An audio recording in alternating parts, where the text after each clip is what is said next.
Assalamualaikum warahmatullahi wabarakatuh. Shalom, Om Swastiastu, Namo Buddhaya, salam kebajikan untuk kita semua. Halo, perkenalkan namaku Bitwana Baban dengan NIM 2209011101 dari program studi Sosiologi Fakultas Ilmu Sosial Ilmu Politik Universitas Sumatera Utara Stambuk 2022.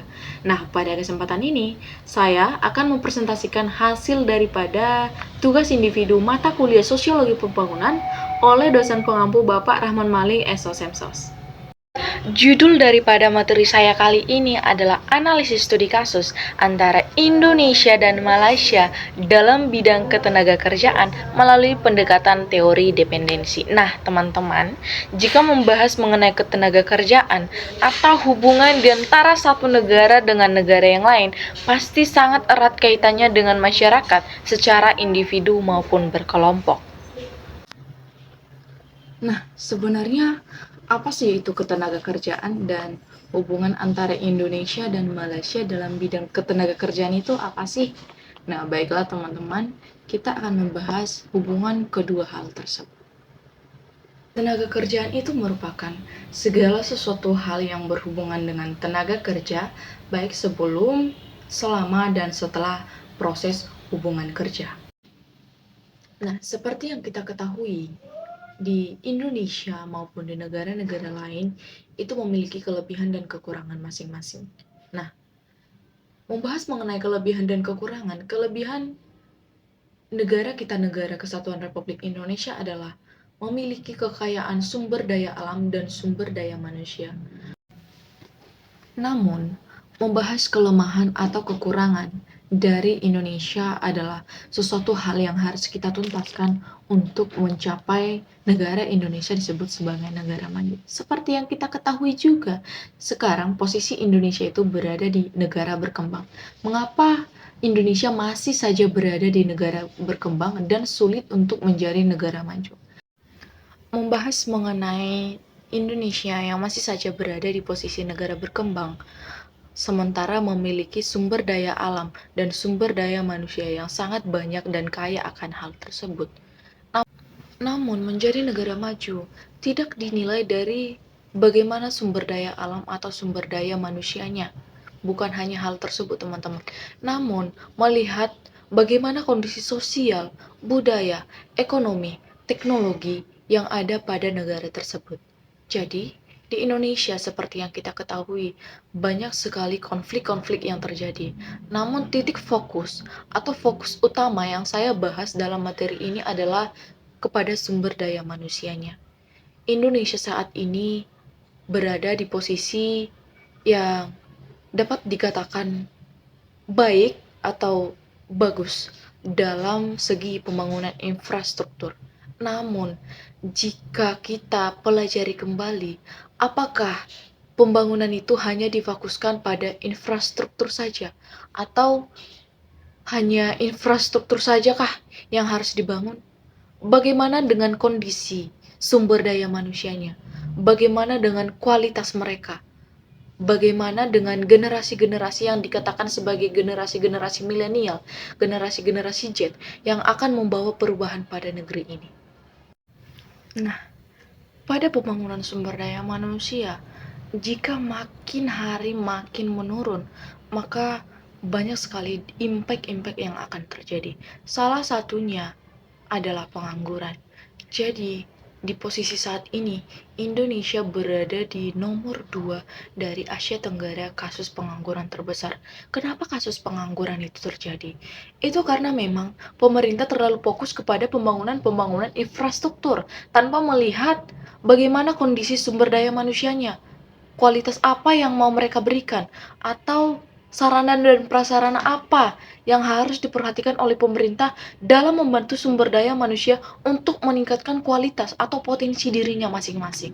Sudah banyak sekali program-program atau solusi-solusi yang ditawarkan bahkan dilaksanakan oleh pemerintah untuk mengatasi kasus-kasus pengangguran yang ada di Indonesia. Salah satunya adalah kerjasama di antara dua negara atau lebih. Salah satunya adalah kerjasama antara Indonesia dan Malaysia. Dua belah pihak atau lebih yang bekerja sama adalah mereka yang saling membutuhkan satu sama lain. Hubungan antara Indonesia dengan Malaysia itu sangat erat, bahkan disebut dengan kata tetangga atau sahabat. Sudah banyak sekali kerjasama yang dilakukan oleh Indonesia dan Malaysia, baik dalam bidang sosial, ekonomi, pendidikan, maupun sumber daya manusia. Jadi, sesuai dengan judul atau tema yang saya ambil, kerjasama antara Indonesia dan Malaysia dalam bidang ketenagakerjaan. Sudah tidak asing lagi kalau kita membahas mengenai tenaga kerja antara Indonesia dan Malaysia. Seperti yang kita ketahui, negara Indonesia dan negara Malaysia itu masih termasuk menjadi negara yang berkembang. Namun ada perbedaan yang sangat spesifik di antara kedua negara ini. Negara Indonesia adalah negara berkembang yang memiliki banyak sekali penduduk, namun memiliki tingkat pengangguran dan kemiskinan yang sangat tinggi. Berbeda dengan Malaysia, negara Malaysia adalah negara berkembang yang memiliki penduduk yang mungkin dikatakan tidak banyak dan tidak sedikit, sehingga membutuhkan tenaga kerja dari negara asing untuk bekerja bersama mereka di negara mereka. Sesuai dengan pembahasan yang tadi, sebenarnya apa hubungan tema yang saya angkat dengan teori dependensi? Dan teori dependensi itu apa sih? Jadi, teori dependensi itu merupakan sebuah teori ketergantungan yang dikembangkan oleh Raoul Prebisch.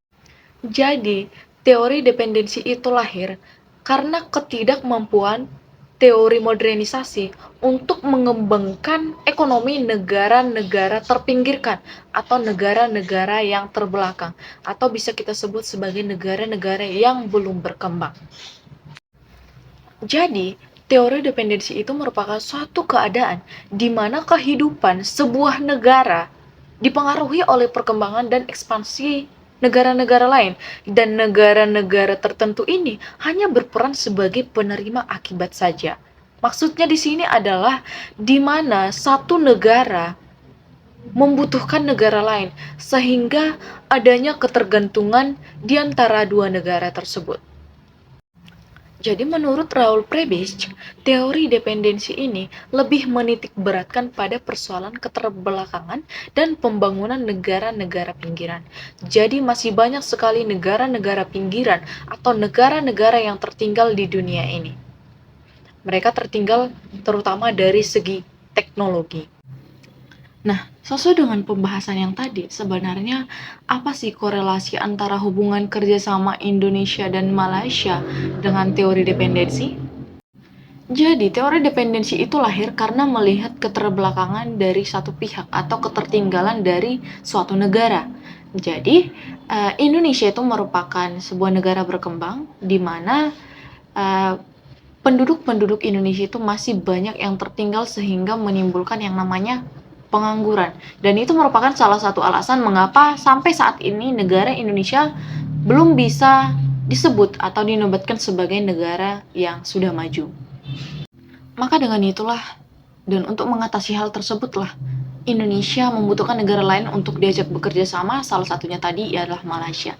Namun seiring dengan perkembangan waktu, perjanjian atau hubungan yang ada antara Indonesia dan Malaysia itu menyebabkan yang namanya ketergantungan di antara kedua belah pihak.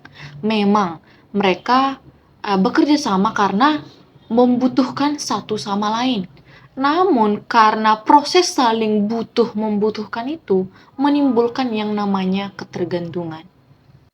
Negara-negara yang ketergantungan adalah negara-negara yang tidak dapat mengikuti proses arus globalisasi. Nah, dengan demikian, Indonesia itu bergantung ke Malaysia, dan sebaliknya, Malaysia juga bergantung kepada Indonesia. Indonesia menjadi ketergantungan kepada negara Malaysia karena setiap tahunnya Indonesia mengirimkan tenaga-tenaga kerja Indonesia untuk bekerja di negara Malaysia. Begitu juga sebaliknya, Malaysia yang tergantung kepada Indonesia. Malaysia lebih mengutamakan tenaga-tenaga kerja di Indonesia karena banyak sekali keuntungan yang diperoleh oleh Malaysia jika mempekerjakan tenaga-tenaga kerja Indonesia. Salah satunya adalah masyarakat Indonesia atau tenaga-tenaga kerja Indonesia yang bekerja di negara Malaysia dikenal dengan masyarakat atau tenaga-tenaga kerja yang sangat rajin, kemudian tekun dan tidak banyak tingkah. Dan salah satu poin penting mengapa Malaysia lebih memilih mempekerjakan tenaga kerja Indonesia daripada tenaga kerja asing adalah karena kesamaan bahasa dan latar belakang budaya.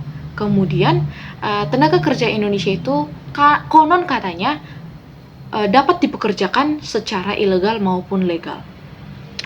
Jadi, kesimpulannya adalah Indonesia dan Malaysia itu sudah lama sekali melaksanakan atau menjalin hubungan kerjasama, dan hasil daripada kerjasama tersebut memang membantu negara Malaysia dan negara Indonesia termasuk masyarakatnya.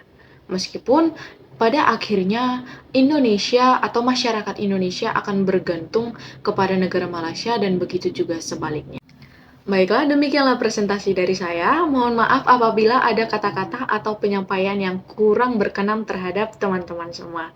Assalamualaikum warahmatullahi wabarakatuh. Thank you so much for watching.